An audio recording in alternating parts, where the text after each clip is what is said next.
the question is, what is this going to look like in the United States? Is this a regional epidemic and New York's the epicenter? Or are we going to have multiple epicenters of the epidemic? And when you look around the country right now, with Detroit with 717 cases, Miami with 600, Dallas with 300, Chicago with almost 1,000, New Orleans with almost 1,000, and a parish with one of the highest death rates per capita of any place in the country by a lot.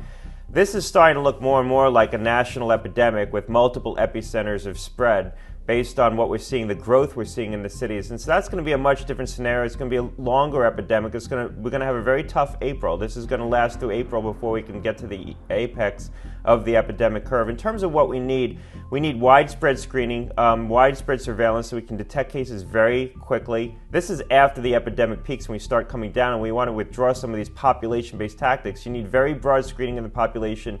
You need a point-of-care diagnostic so doctors can swab people in their offices and diagnose people very easily. We're going to need a therapeutic. We're not going to get a vaccine in the near term. It's probably a year or two away. But there's no reason we can't have an antibody drug that can target the virus like what Regeneron is working on, or a direct-acting antiviral that can be used to treat people who have the infection, hopefully earlier in the course of infection, to prevent people from getting in trouble. And that's what Gilead and many others are working on. So I think we will have a therapeutic probably by the late summer, early fall at the latest, and I hope earlier than that. Regeneron has said they can have thousands of doses, hundreds of thousands of doses available in the late summer.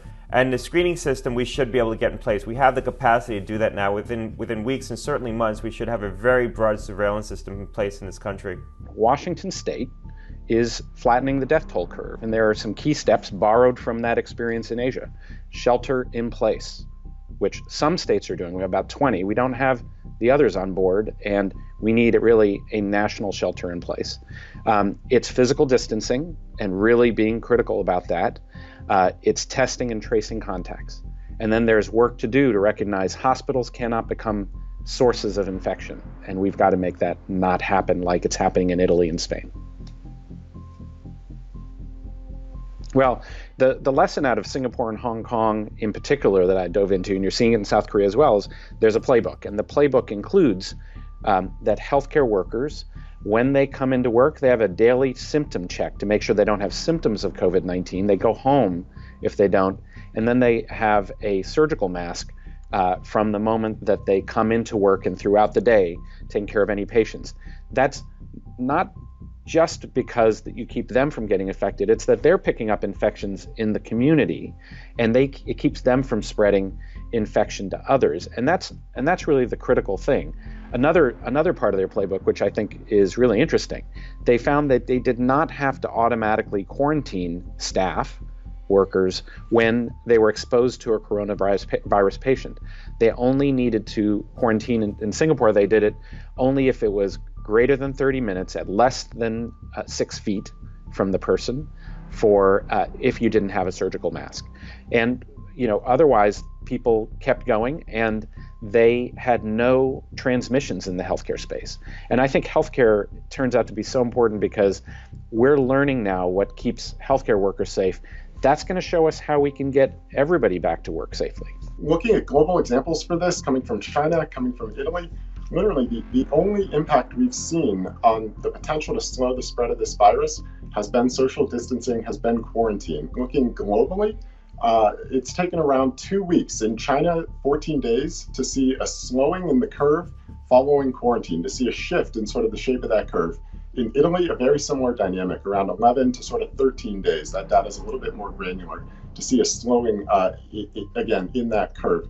So looking at the US, that's sort of how we're thinking about this. Our worst case scenario is a maintenance of this exponential growth that we're seeing right now, and that's using a doubling time of just under 3 days, 2 to 3 days, 2.7 with the latest numbers here.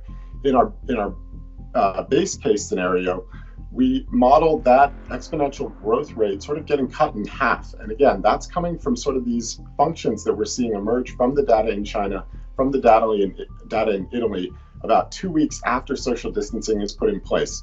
2 weeks later, that function shifts again. It slows even more into another function that lasts around 4 weeks, and then one final function with very limited growth 4 weeks later. So that's how we're modeling sort of our different scenarios here. So that is your base case. Your best case seems to assume we're doing more than we are now. And I've been talking with public health experts and epidemiologists saying the sort of locally driven response in the US, with different states making different decisions, even different counties that are right next to each other making different decisions, that is going to potentially slow our ability to flatten our curve. What do you think about that? And does the US need to be doing more on a national level? No, I think you're exactly right, especially when you look at that data from a national level and when you consider that this truly is a national problem. Obviously, in New York, incredibly scary, incredibly higher numbers, but New York is also doing a lot more testing. Like I said, far more aware of their cases. New York has done literally a quarter of all the testing that's been done in all of America. I think, again, partially what's driving that high number there. I do think across the board, everywhere needs to increase their testing, and we need to see sort of a universal front in order to slow the spread of this virus here.